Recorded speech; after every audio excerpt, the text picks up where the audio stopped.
Hello students, आज हम अभ्यास सागर का तीसरा अभ्यास पाठ अच्छे पड़ोसी के गुण और व्याकरण का विषय है उपसर्ग और प्रत्यय। उपसर्ग और प्रत्यय। तो आइए आज हम उपसर्ग प्रत्यय जानें कि क्या होते हैं। तो प्रश्न पहला ही देखेंगे आप। निम्नलिखित वाक्यों में मोटे काले शब्दों को ध्यान से पढ़िए। तो हमें क्या कहा है, इन वाक्यों में हमने मोटे काले शब्दों को ही ध्यान से पढ़ना है। तो हम मोटे काले शब्दों को ही ध्यान से पढ़ेंगे। परिस्थितियों, परिस्थितियों, सद्भाव, सद्भाव, अहिंसक, अहिंसक, सुशोभित, सुशोभित, आदान प्रदान, आदान प्रदान, दुर्भाग्य, दुर्भाग्य। अब इन शब्दों की रचना पर ध्यान दीजिए। रचना यानी कि ये बने कैसे, है ना। तो शब्द देखेंगे वही हैं जो अभी हमने यहाँ पर पढ़े। परिस्थितियों, तो यहाँ शब्दांश और मूल शब्द। शब्दांश क्या होता है? शब्द का केवल अंश मात्र, जिसका कोई अर्थ नहीं होता, लेकिन मूल शब्द के साथ जुड़ने पर वह अर्थ में परिवर्तन ला देता है ना। मूल शब्द के साथ जुड़ने पर शब्दांश उसके अर्थ में परिवर्तन ला देता है। ठीक है। तो शब्दांश जो है केवल शब्द का अंश मात्र होता है, जो किसी जो शब्द के साथ जुड़कर, मूल शब्द के साथ जुड़कर अर्थ में परिवर्तन लाता है। ये ध्यान देंगे। तो यहाँ देखिए, शब्दांश और मूल शब्द हम यहाँ अलग कर रहे हैं। तो यहाँ देखिए, परिस्थितियों, तो मूल शब्द वो होता है जिसका पूरा अर्थ होता है। शब्द पूर्ण होता है और उसका अर्थ होता है। शब्दांश का कोई अर्थ नहीं होता, वो जुड़ने के बाद उसका अर्थ बनता है, अन्यथा शब्दांश का कोई अर्थ नहीं है। स्थितियों, परिस्थितियों। अब देखिए, शब्दांश यहाँ क्या है? सद और भाव। तो भाव का अपना पूरा मतलब होता है ना। अ जमा हिंसक। सुशोभित का क्या बना? सु जमा शोभित। आदान, आ जमा दान। प्रदान, प्र जमा दान। दुर्भाग्य, दुर जमा भाग्य। तो ऊपर दिए गए सभी शब्दों के आरंभ में एक शब्दांश जोड़ा गया है, जिसके जुड़ने से शब्द के अर्थ में एक विशेष परिवर्तन आ गया है। इन शब्दांशों को उपसर्ग कहा जाता है। तो कहाँ हमने क्या कहा? ऊपर दिए गए सभी शब्दों के आरंभ में ये शब्दांश जोड़ा गया है। आरंभ, आरंभ यानी शुरू में। जैसे यहाँ देखेंगे, देखो, परी तो शब्द के पहले लगा ना, ठीक है। सद, अ, है ना, शब्द के पहले, आरंभ में, शुरू में। सु, आ, प्र, दुर।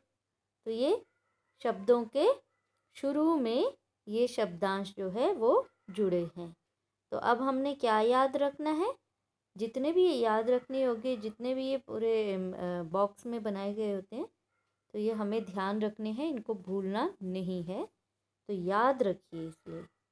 तो वे शब्दांश जो किसी शब्द से पहले लगकर उनके अर्थ में परिवर्तन या विशेषता लाते हैं, उन्हें उपसर्ग कहते हैं या वे उपसर्ग कहलाते हैं। तो उपसर्ग क्या है? शब्द से पहले। अब याद रखना है, तो याद रखने का तरीका ऐसे भी रख सकते हैं। अ शब्द है ना, तो अ की तरह ये ऊ लिखा हुआ है ना, पता है कैसे डालते हैं? ठीक है, तो याद रखना है अ की शेप तो ये इसी तरह से ये डाला हुआ है, तो आगे, ठीक है, आरंभ, ठीक है, तो उसी से याद रख लेना है कि इस तरह की शेप है, तो ये आरंभ, ऐसे अपने माइंड में याद रख लेना है ऊ को, ठीक है। तो याद रखे आरंभ, इसलिए ये उपसर्ग, ठीक है। अब निम्नलिखित उपसर्ग और मूल शब्दों को जोड़कर नया शब्द बनाकर लिखिए, ठीक है। यहाँ पर भी क्या इन्होंने दिए? उपसर्ग और मूल शब्द। अब कह रहे हैं अब स्वयं जोड़िए और नया शब्द बनाइए। देखिए क्या परिवर्तन आता है। अब मूल शब्द देखो कार, है ना, कार का तो अलग मतलब है। अब प्रति जमा कार हो गया, तो यहाँ क्या हो जाएगा? प्रतिकार, प्रतिकार। तो यहाँ कोई मुश्किल नहीं है, ये आप आसानी से लिख सकते हैं, क्योंकि वही लिखना है, सिर्फ जमा हटाना है, इकट्ठा कर देना है इसको, प्रतिकार। तो यहाँ पूरा प्रतिकार लिखना है। अनु जमा मान, तो यहाँ क्या आ जाएगा? अनुमान, अनु जमा मान, अनुमान, ठीक है। अभी जमा नव, तो अभिनव आ जाएगा, क्योंकि यहाँ कोई मात्रा है नहीं, ठीक है। तो अभी जमा नव, अभिनव। अव जमा गुण, अवगुण। वि जमा द्रोह, विद्रोह। अप जमा यश, अपयश। तो देखिए किस तरह से मूल शब्द के साथ हमने मूल शब्द के आरंभ में क्या जोड़ा? आरंभ में शब्दांश को जोड़ा, तो नया शब्द बन गया, है ना। तो ये क्या हो गए? उपसर्ग। उसी तरह से यहाँ पर उप जमा कार, उपकार। कु जमा मार्ग, कुमार्ग। दुर जमा बल, दुर्बल। बे जमा ईमान, बेईमान। पूरा ऐसे ही आ जाएगा, सिर्फ यहाँ दुर्बल में थोड़ा सा बदलाव, क्योंकि जहाँ भी र के नीचे हलंत होता है तो वो आधा ब बन जाता है, ठीक है। तब इसको किस तरह से लिखेंगे आप? दुर्बल को कैसे लिखेंगे? तो आप इस तरह से लिखेंगे, इस तरह से, दुर्बल। ये बदलाव जरा आना है, क्योंकि बाकी शब्द तो हमने पूरे पूरे वैसे ही लिख दिए, लेकिन जहाँ दुर्बल है, क्योंकि र के नीचे हलंत है, इसलिए तो हमारी मात्रा जो है आधा र हो जाएगा, तो इसलिए यहाँ पर दुर्बल इस तरह से लिखा जाएगा। तो ये आपने ध्यान रखना है। अब क्या करना है, देखिए कितनी तरह से आप प्रैक्टिस कर चुके हैं। पहले आपने शब्द ढूंढे, उनको अलग करके देखा, फिर परिभाषा आपने सीखी कि उपसर्ग की क्या परिभाषा हुई और उपसर्ग किसे कहते हैं। फिर आपने क्या किया, उन जो गाढ़े काले अक्षर थे उसमें से हमने देखा कि ये क्या जुड़ने से बने हैं, ठीक है। उसके बाद हमने स्वयं क्या किया, वो जो भी शब्द थे, उपसर्ग, शब्दांश और मूल शब्द को हमने जोड़ा और फिर देखा कि नया शब्द कैसे बनता है। अब प्रश्न 4 में निम्नलिखित शब्दों में से उपसर्ग और मूल शब्द अलग कीजिए। तो उपसर्ग और मूल शब्द अलग करने हैं। देखिए प्रश्न जो है परीक्षा में किस तरह से आता है, दो तरीके से आपको प्रश्न आता है। या तो आपको कोई शब्दांश दे देंगे, उससे आप शब्द बनाइए, 2 शब्द बनाइए, ठीक है। और या फिर आपको इस तरह से शब्द दिया होगा, ऐसे लिखेंगे कि निदान शब्द में से उपसर्ग और मूल शब्द अलग कीजिए, है ना, या निर्भय में से उपसर्ग और मूल शब्द अलग कीजिए। तो बस वही हम यहाँ सीख रहे हैं। हमने क्या करना है, मूल शब्द और उपसर्ग को अलग करना है। तो देखिए यहाँ क्या आएगा, निदान है तो यहाँ आ जाएगा नि जमा यहाँ दान लिख देंगे। ठीक है, ये आसान है, ये तो आसान आसान शब्द है। निर्भय, तो अब यहाँ क्या लिखेंगे, निर हम कैसे लिखेंगे, जैसे अभी हमने सीखा था ऊपर कि हमने मात्रा उधर लगा दी थी, अब ये मात्रा इधर है तो इसका मतलब है र के नीचे हलंत। तो इस ढंग से आप यहाँ पर करेंगे।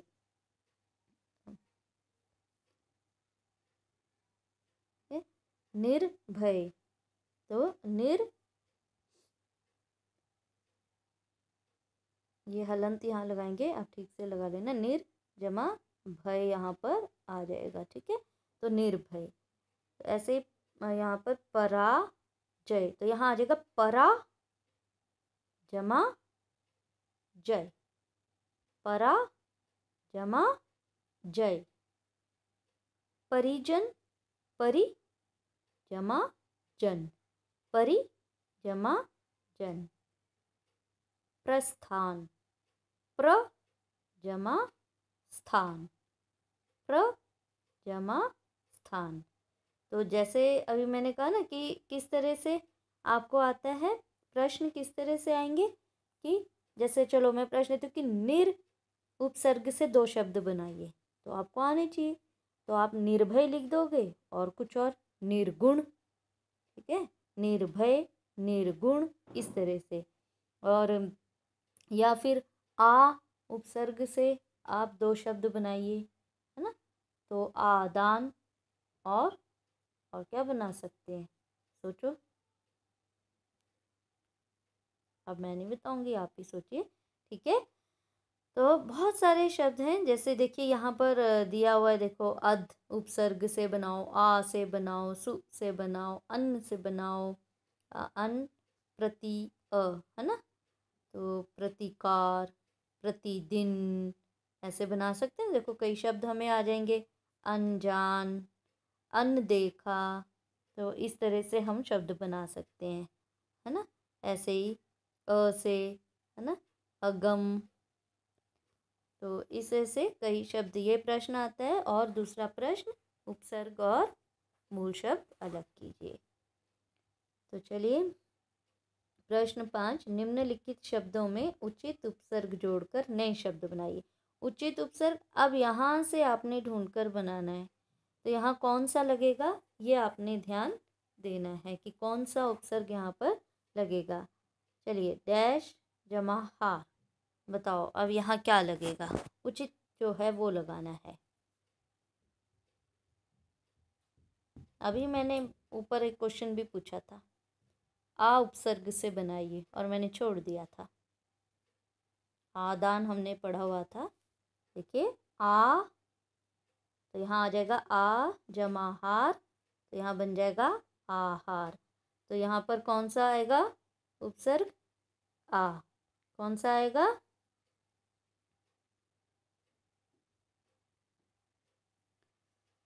आ उपसर्ग आएगा। तो ठीक है, ये तो इस तरह से बस यहाँ लिखना है, और यहाँ पर आपने फिर पूरा शब्द लिख देना है। एक एग्जाम्पल बता रही हूँ, बाकी आप स्वयं करेंगे। आ, ठीक है, आ, अब ये कंप्यूटर पे राइटिंग भी तो, ओ सॉरी, आहार,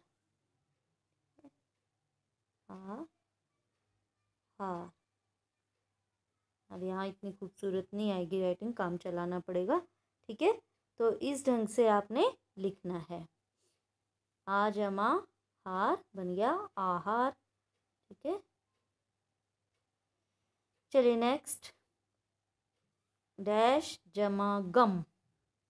अब यहाँ उचित कौन सा होगा, और ये मैं पहले बोल चुकी थी। अ आएगा यहाँ पर, अ जमा गम बनेगा अगम। ठीक है, डैश जमा खिला, सोचिए क्या आएगा। अ हो चुका, आ हो चुका, अध, अध, अध जमा खिला, तो क्या बन जाएगा यहाँ पे, अध खिला, यहाँ पूरा शब्द लिखना है फिर अध खिला। डैश जमा मोल, हाँ ये तो आ जाएगा फटाफट सबको। अन जमा मोल अनमोल, अन जमा मोल अनमोल। डैश जमा काल,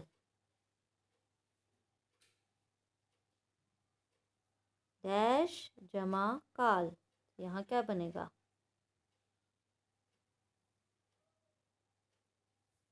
देखिए आ जमा काल, आकाल बन जाएगा, ठीक है। और